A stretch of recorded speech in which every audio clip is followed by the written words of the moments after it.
오늘 이 십자가의 길을 가면서 또한 예수님께서 단어 선택을 하신 게 참 우리 마음에 와닿는 단어들이 많습니다. 32절 끝부분에 자기가 당할 일을 말씀하여 이르시고, 끝부분에 다시 12제자를 데리시고 자기가 뭐 할 일을요? 당할 일을 말씀하다.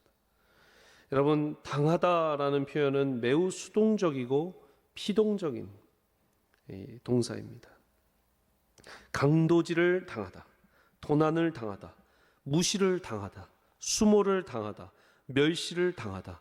여러분, 당하다라는 표현에 좋은 게 별로 붙지 않습니다. 그렇죠? 당하다는 꽤 나쁜 상황 가운데 다 쓰여요. 멸시, 수모, 무시, 천대, 도난, 강도질 다 우리 주님이 받으셨어요. 또 33절에 보시면 33절에 우리가 단어 몇 가지를 지금 계속 보는 거예요. 서기관들의 넘겨짐에, 그죠? 넘겨짐에, 넘겨주겠고라고 다른 성경에는 돼 있는데, 또 넘겨짐에 이후에 이방인들에게 넘겨주겠고, 파라디도미라는 단어가 있습니다. 파라디도미, 넘겨주다라는 표현이에요. 이 단어의 뜻을 보니까요, 제가 써왔어요. 사전적 의미가 너무 좋아서. 첫 번째 뜻은요, to give into the hands of another, 다른 사람 손에 내어주다라는 거예요. 오늘 설교 제목이 여기에서 나왔어요. 다른 사람 손에 내어주다. 두 번째, to give over into one's power or use, 남이 힘과 남용을 하도록 허락하고 자기를 내어주는 거예요. 그렇죠? 또 두 번째 의미에서 더 깊이는 to deliver to one something to keep, use, take care of, manage. 그 사람의 이 사람을 내어주는, deliver, 그냥 전달하는데 그 사람이 keep을 하든 use를 하든 take care of 하든 manage를 하든 그 사람 다 마음대로 쓰도록.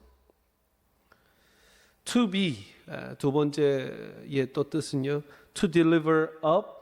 제가 영어로만 써놨군요. 두 번째 다른 거는 to deliver up one to custody. custody는요, 관리, 구류, 유치되는 거예요. 유치장에. to be judged, 판단받도록. condemned, 비판받도록. punished, 벌받도록. 또 scourged, 괴롭히도록. tormented, 고통받도록. put to death, 죽임받도록.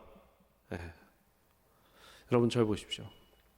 죽임받도록, 괴롭히도록, 고통받도록, 벌받도록, 비판받도록, 판단받도록, 유치장에 갇히도록, 남의 힘과 남용에 자기가 이 모든 것이 몸과 인생을 내어주도록, 이게 파라디돔이라는 단어인데 예수님 스스로에게 쓰신 단어예요.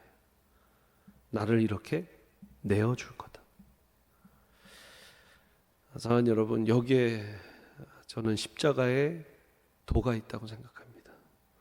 제자도가 여기 있어요. 우리를 내어주는 거예요. 구약 말씀에는 여러분들 잘 아시는 말씀이 있어요. 출애굽기 21장 말씀이에요. 눈에는 눈, 이에는 이, 손에는 손, 발은 발, 생명은 생명으로, 된 것은 화상 입은 것은 화상 입은 것으로, 상하게 한 것은 상하게 함으로, 때린 것은 때림으로 갚을지라. 이게 지금 출애굽기 구약의 말씀인데요. 여러분, 크리스천 되면서도, 예수 믿으면서도 이에는 이야, 생명에는 생명이라고 하셨어. 이러면 안 되고요. 여러분, 마태복음 5장 38절부터 42절 말씀 보십시오. 이 말씀을 잘못 왜곡할까 봐 직접 예수님께서 이렇게 말씀하십니다. 같이 한번 읽어볼까요? 시작. 또 눈은 눈으로, 이는 이로 갚으라 하였다는 것을 너희가 들었으나 나는 너희에게 이르노니 악한 자를 대적하지 말라.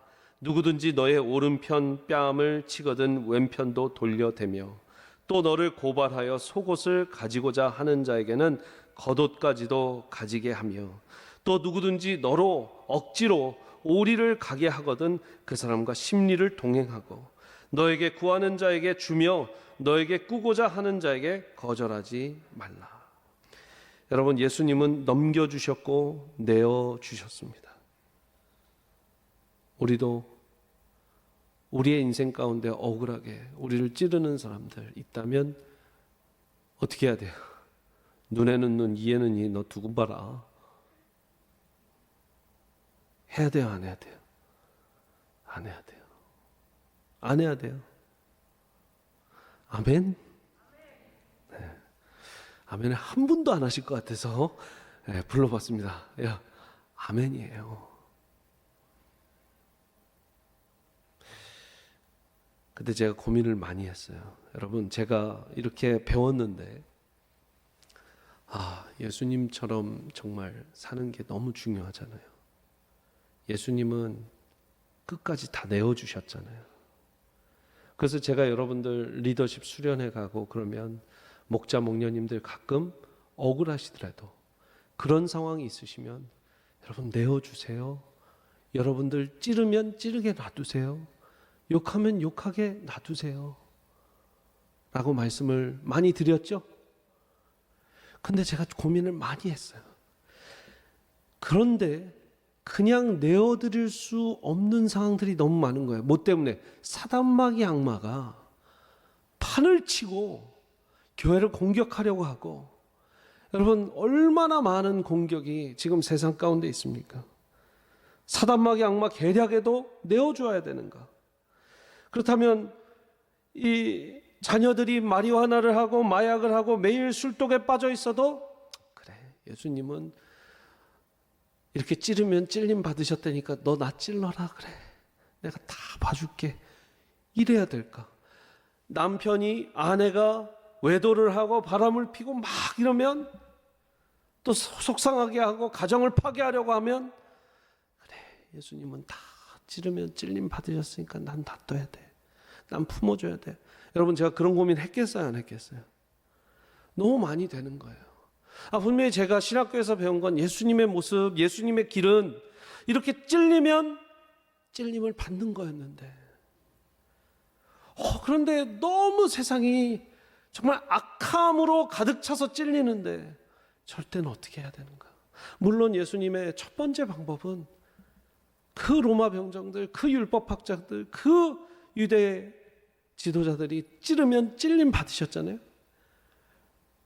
근데 기도 가운데 또 하나님의 말씀을 막 또 생각나게 하세요. 예수님이 분명히 이 하나님의 성전이 도적의 소굴이 되는 것을 용납치 않으셨어요.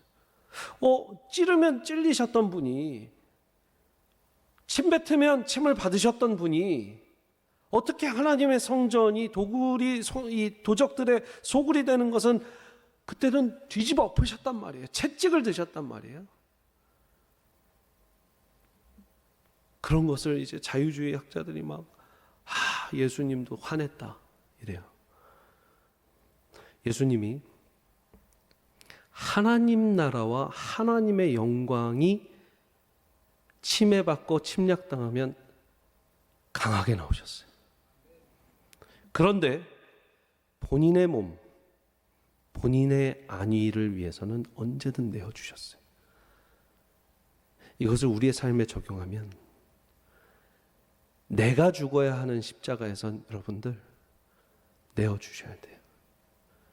근데 이것이 하나님 나라와 하나님의 영광의 침해가 되면 여러분 맞서셔야 돼요. 저는 그렇게 성경의 결론이 났어요. 제가 많이 고민하고 묵상한 거예요. 근데 예수님의 패턴을 보니까 예수님을 공격하면, 예수님이 십자가에 못 박혀 죽으실 때 절대 발버둥 치시지 않으셨어요. 절대 권력 부리시지 않으셨어요. 그땐 다 내어주셨어요. 저와 여러분이 관계 가운데, 가정에서, 어떤 상황 가운데 이것이 내가 십자가에 못 박혀 죽어야 되는 것이다, 내 시퍼렇게 살아있는 자아가 십자가에 못 박혀 죽어야 되는 것이다, 내 욕심, 내 이기, 이게 지금 못 박히고 이게 지금 침해당하고 이걸 지금 뭐라고 하면 여러분 그건 찔림 받으세요. 그러나 하나님 나라, 하나님의 복음, 예수 그리스도의 복음을 찌르는 자에게는요, 어떻게, 여러분 사도들도 발을 털고 떠나라. 예? 여러분 강력하게 딱 선을 그셔야 돼요. 그래서 하나님의 영광을 지키기 위해서 다윗과 골리앗의 싸움에서 어땠어요?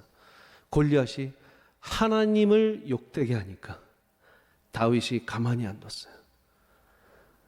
너는 블레셋 백성을 데리고 이 군사력을 믿고 싸우느냐? 나는 하나님을 믿고 싸운다. 사랑하는 여러분, 이 시대에도 그런 맞섬과 그런 여러분들의 강력한 성경적 복음적 공격은 필요합니다. 아멘.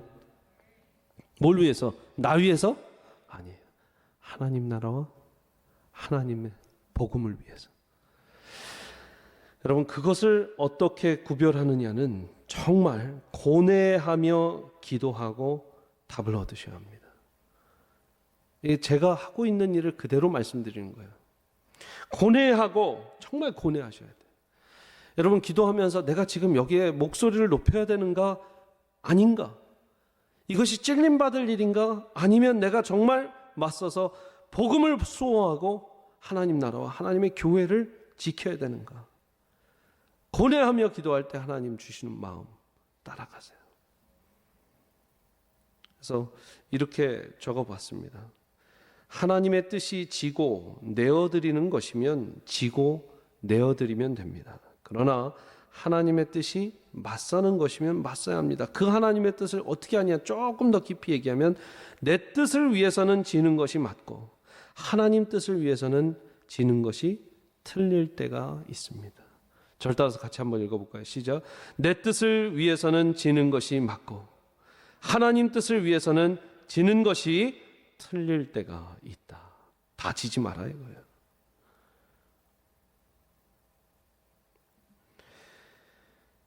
내 가정 지키는 것 하나님 나라를 위한 것입니다. 아멘이십니까? 내 남편 내 아내를 위해서 이 가정이 성경적으로 서가야 되는 것 여러분들 지키셔야 되는 내용이에요. 하나님 말씀 보자. 여보 우리 말씀 읽자. 아이들아 우리 같이 하나님 말씀 보자 하는데 싫어 뭐해? 그러면 그때는요 우리 아버지들 어머니를 단호하십시오. 하나님 나라와 하나님의 영광이 가리워지는 순간이 오게 되면 계속해서 그 그림자가 들어와요. 유독 화를 내고 짜증을 내고 신경질적인 배우자가 있습니다. 그것이 내가 준 상처 때문일 수 있습니다. 그러나 반대로 그런 죄성이 그대로 편해서 드러나는 것일 수 있습니다. 그런 배우자의 모습과 자세, 부부관계 그것이 모두 자녀에게 또 부부관계에서 독이 된다면 여러분들 어떨 때는 맞서야 합니다. 왜냐하면 가정을 지키는 것이 하나님의 뜻이기 때문이에요.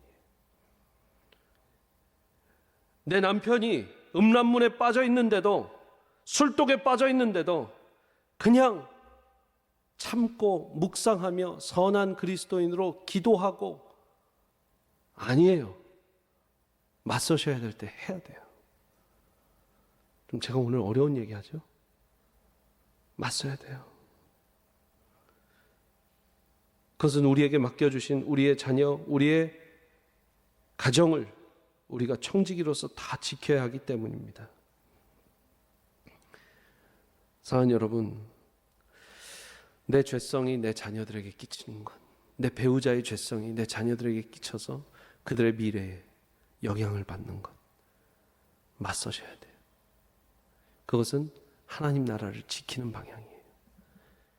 사랑하는 여러분, 우리가 그렇게 예수님 닮아가는 지혜 있게, 여러분 지혜가 있어야 합니다. 그래서 내 뜻을 위해서는 지는 것이 맞고 하나님의 뜻을 위해서는 다 질 수 없습니다. 맞서야 합니다. 지는 것이 틀릴 때가 있습니다. 35절 36절 말씀 같이 보시겠습니다. 35절 36절 시작. 세베대의 아들 야고보와 요한이 주께 나와 여짜오되 선생님이여 무엇이든지 우리가 구하는 바를 우리에게 하여 주시기를 원하옵나이다. 이르시되 너희에게 무엇을 하여 주기를 원하느냐. 여러분 예수님이 이렇게 귀한 말씀을 하면서 내가 이제 십자가에 못 박혀 죽을 것이다, 내가 나를 내어줄 것이다 다 얘기했는데 제자들의 첫 반응 세베대 아들과 야고보의 요한의 첫 반응, 선생님, 무엇이든지 우리가 구하는 바를 우리에게 해주세요. 여러분, 이 기복신앙은 한국에서 기복신앙이 나온 게 아니라 이들이 기복신앙이에요. 내가 원하는 바로, 기도하는 바로 다 이뤄주실 줄 믿습니다. 이랬더니 예수님이 참 한시험하게 보셨을 것 같아요. 이때 내가 지금 십자가의 길을 이야기하는데 너네가 그래, 너희가 뭘 해주길 원하니? 그랬더니 37절 말씀부터 여짜오되 주의 영광 중에서 우리를 하나는 주의 우편에 하나는 좌편에 앉게 해주십시오서. 예수님이 물어보십니다. 예수께서 이르시되 너희는 너희가 구하는 것을 알지 못하는도다. You don't know what you're asking for. 내가 마시는 잔을 너희가 마실 수 있으면 내가 받는 침례를 너희가 받을 수 있느냐? 그들이 말하되 할 수 있나이다. 예수께서 이르시되 너희는 내가 마시는 잔을 마시며 내가 받는 침례를 받으려니와 내 좌우편에 앉는 것은 내가 줄 것이 아니라 누구를 위하여 준비되었는지 그들이 얻을 것이라. 여러분, 세상에 살다 보면 예수님의 제자도는 나를 내어주고 내가 희생하는 건데, 세상의 방법은 뭐라 그래요? 세상, 요즘 참 당신 자본주의요 막 이러잖아요. 그런 표현을 써요. 제가 보니까요, 세상에서 나쁜 거 보고 배웠어요. 이 요한과 야고보가 뭐랍니까? 저 왼쪽이요, 저 오른쪽이요. 세상에서 어떻게 하니까 왕 옆에 왼팔 오른팔 있고 그들이 권력을 갖고 그들이 권력을 주무르니까 나는 그 자리에 있겠습니다. 예수님의 십자가의 길은 뭐예요? 왼팔 오른팔, 너네 힘들 텐데 너네가 지금 뭘 바라는지 아니? 네, 압니다. 가겠습니다. 사랑하는 여러분, 세상이 원하는 왼팔 오른팔, 세상이 원하는 왼쪽 오른쪽은 십자가에서도 정말 쉽지 않은 길입니다. 그 길을 가시렵니까? 그 길을 가시렵니까? 아멘. 한국의 목회자들한테 김남준 목사님이 쓰신 책이 하나 있어요. 그대 정말 그 길을 가려 하는가? 여러분, 정말 그 길을 가시렵니까? 아멘이 왜 안 나와요? 여러분, 아멘이 나와야죠. 십자가의 길을 가시렵니까? 아멘.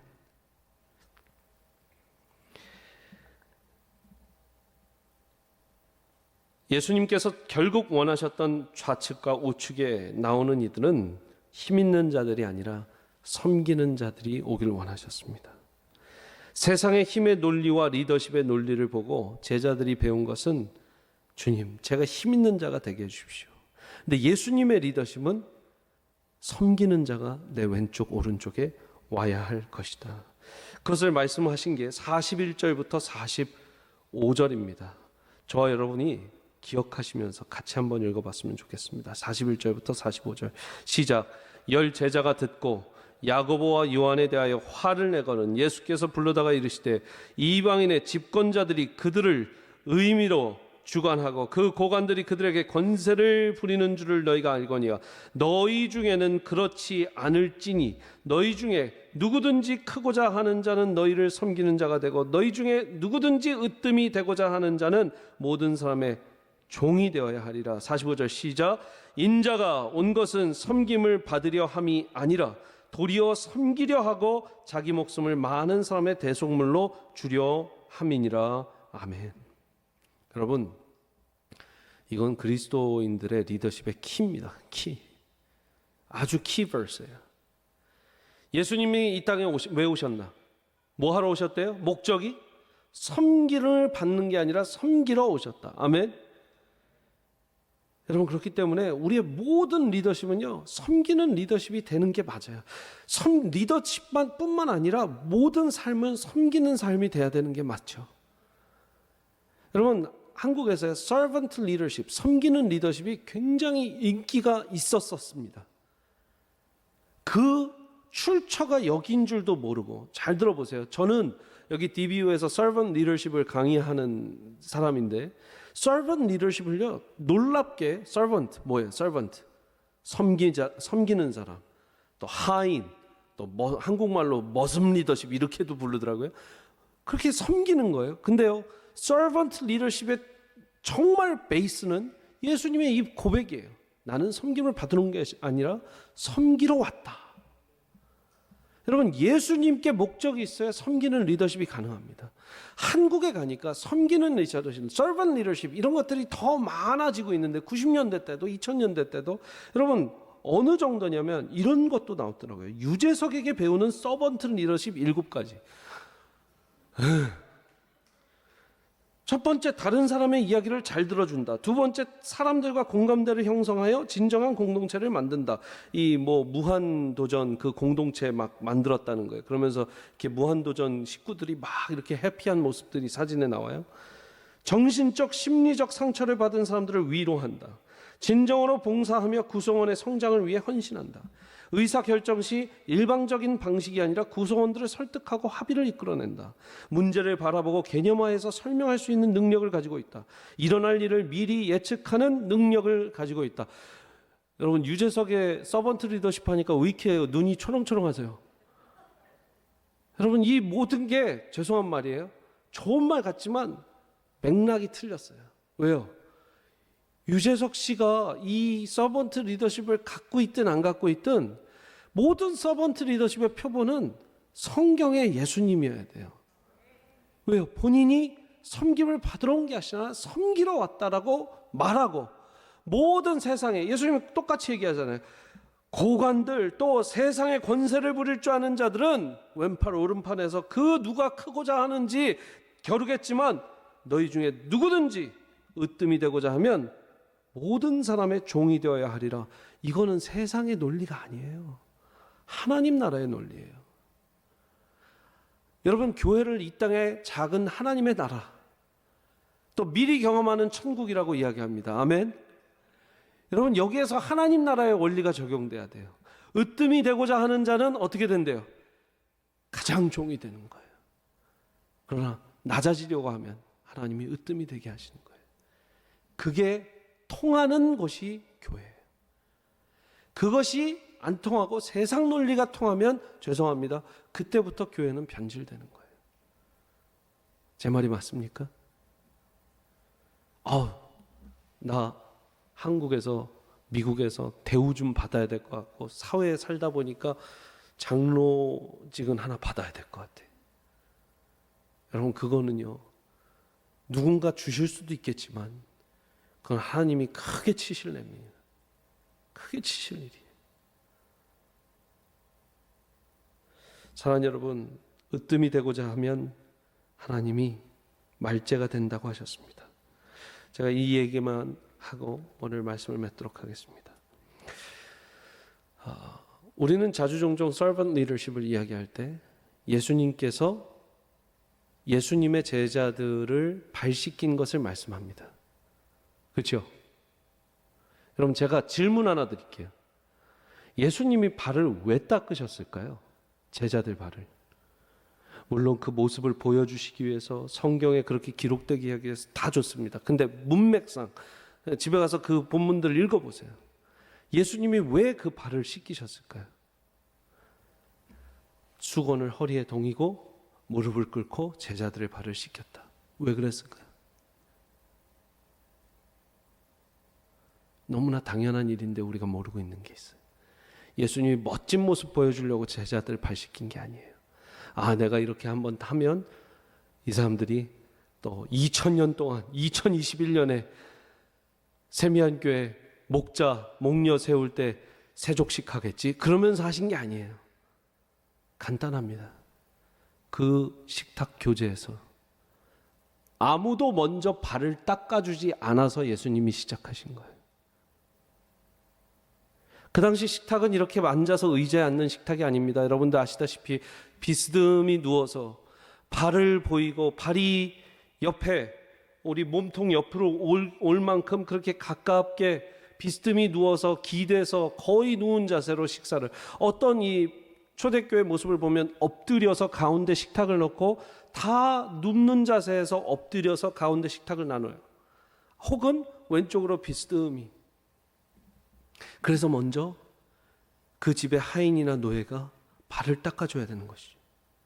근데 그날은 어떤 일인지 노예나 하인이 발을 닦아주지 않은 상태에서 식사가 시작됐어요. 예수님은 누가 먼저 제자들의 발을 서로 닦아주나를 기다리셨어요. 아무도 안 닦아요. 그냥 먹기만 해. 먹기만 하면서 제자들은 분명히 알았습니다. 이거 발 누군가는 닦아줘야 되는데. 근데 내가 체면이 있지. 내가 먼저 하면 안 되지. 베드로가 그렇게 생각했을 거예요. 내가 그래도 오른팔인데. 요한도, 야고보도. 그래도 내가 발 닦을 군번은 아니잖아. 또 하겠지. 예수님이 일어나셔서 하십니다. 다들 조용히 해요. 할 말이 없어요. 뜨끔한 거예요. 아니, 예수님이 하시면 내가 뭐가 돼? 그러니까 베드로가 제일 크게 얘기합니다. 절대 제 발을 닦을 수 없나이다. 내가 네 발을 닦으지 않으면 너는 나랑 상관없는 자가 된다. 사랑하는 여러분, 우리 교회가 참 섬김을 잘합니다. 그러나 누가 먼저 할까에 기다리지 마시기를 축복합니다. 누가 먼저 목장을 잘 섬길까? 목자 목녀가 알아서 하겠지. 초원지기가 알아서 하겠지. 여러분들 목원들이라도 먼저 제가 섬기겠습니다. 저희 집에 와주십시오. 사랑하는 여러분, 누가 먼저 하냐? 예수님은 그것도 보십니다. 저와 여러분들이 먼저 손들고 서로의 발을 닦을 수 있는, 그래서 예수님이 기어코 무릎까지 꿇으시지 않아도 되는 그런 교회가 되기를 원합니다. 같이 기도하겠습니다.